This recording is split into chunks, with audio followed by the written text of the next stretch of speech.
Yan, good morning. Meron tayong Novo Say. Ayan, Yamaha po yan, Yamaha. Ano?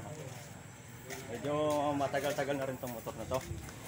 Ngayon po yung issue niya talaga naglulubat yung battery. Naglulubat yung battery niya at napakahirap ng pandarin. Ngayon po ang gagawin natin dito, kalasin natin yung body cover niya. Ayusin natin yung wiring niya. Ito may inayos na tayo. Loose connection yung ground. Pero yung charger niya talagang hindi kumarga. Kaya full wave natin tong Novo Say. Ayan. Shoutout kay Madam itong may-ari. Taga Estrella. Estrella no? Oh, yan Madam, naglulubat ka na po. Opo, naglulubat. Mahirap din po.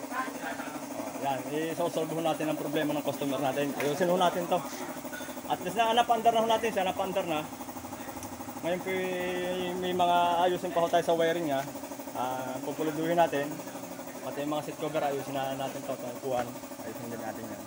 Kukuha lang tayo ng mga gamit natin pang full wave para solve yung problema. Marami na tayong na full wave na Yamaha MXI Sporty tsaka yung ano ba yan Soul, Mio Soul. Yan, pare-pareho naman ho yan. Ito lang by 17 niya kuwari ang gulong nito. Ang original nito by 17 kung di ako nagkakamali. Ginawa na lang by 14 ngayon. Ayan, by 14 ang gulong niya. Dahil ang original ng Novo by 17, pagkakaalam ko. Watch out guys. Ayusin natin ito. Ayan, back to video tayo. Buksan na po natin yung body cover niya. Napansin natin iba na yung regulator niya. Hindi na yung original niyan. Ito yung pinul wave na ito siguro sa unang may-ari. Ngayon malamang sa malamang mali ang procedure. Merong hindi binago dito sa stator. Dahil imposibleng sasablayan ng pagka naka full wave na. Hindi pwedeng hindi sasablayan. Hindi pwedeng sasablayan pagka naka full wave. Isa pa, ibang brand yung kinabit nila. Ayan. Ito yung kakabit natin, yung ating ginagamit. Ito yung pangmalakasan natin. Yan, CSL. Silipin natin yung stator niya kung ginalaw. Ayan guys, nakalas na po natin ang stator niya. Nakalas na po natin.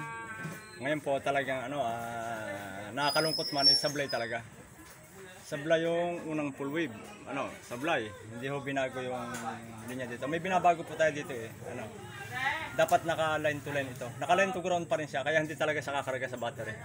Sayang yung gastos ng ng customer dito sa unang gastos. Ngayon po ayusin ho natin to. Ito lang po ang kakalasin natin dyan. Bilang tayo ito, 1, 2. Ito po, kakalasin natin itong kung wire na kulay dilaw. Ipo-float natin yan. Tapos itong isang single dito. Itong iaangat natin. Ito yung ground niya Itong ground niya. Yan ay i-connect natin doon sa dilaw. Yung puti at saka yung itim, hindi natin papakalman yan. Hindi natin gagalawin yan. Ito lang po, itong yellow, ipo-float natin yan. Dito natin ikakabit sa ground. Yan lang po. Ito po yung linya ng dilaw Yan naman po, pagka kinata dito, wala nang connection yan. Ito naman yung linya ng white na wire. Ito yung pinakang high power niya Naka-ground niya lang siya. Kakalasin yung ground, ihahang natin, diretso natin doon sa dilaw para naka-full wave siya. Recap tayo mga bossing. Ito na po, kinalas ko na po yung ground niya. Ayan, inangat ko na yung wire, dinugsan ko siya ng mahaba. Ito, heavy duty na wire. Ngayon po, isasalpak na lang natin siya dyan. Wala na tayong binago dito sa linya nito. Ito lang po ang babaguhin natin. Matik na po, hugutin na nyo yung wire ng dilaw dito sa socket. Dito nyo na itatap itong linya ng headlight. Ayan, yan pong mangyayari niyan. Tapos po, yung sa regulator natin, siyempre sa battery, red sa red. Yung black sa red, sa itong ground.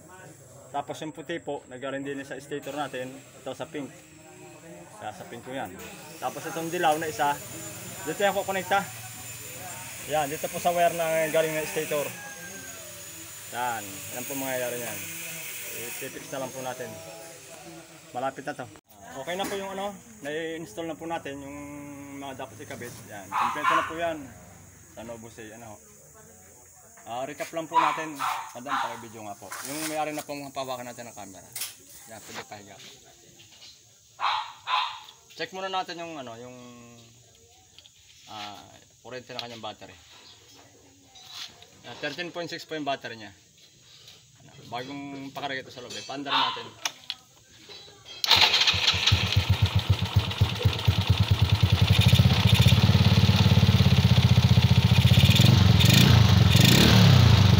Ayan po, kumakarga na ho siya. 14.5.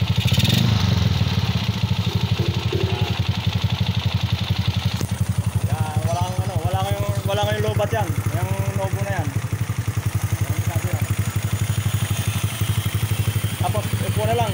Gawin natin upuan. A few moments later. Ayan, okay na itong ating ginawang Novosay ni Madam. Madam, shout out po. Pasabi lang po, pa-subscribe sa channel ko. Pa-subscribe na lang po sa channel niyo, sir. Ayan. Ano po channel? Send ko lang po sa inyo yung link. Okay na po ito. Kompleto, may headlight po siya. Malakas na headlight, tapos naka full wave.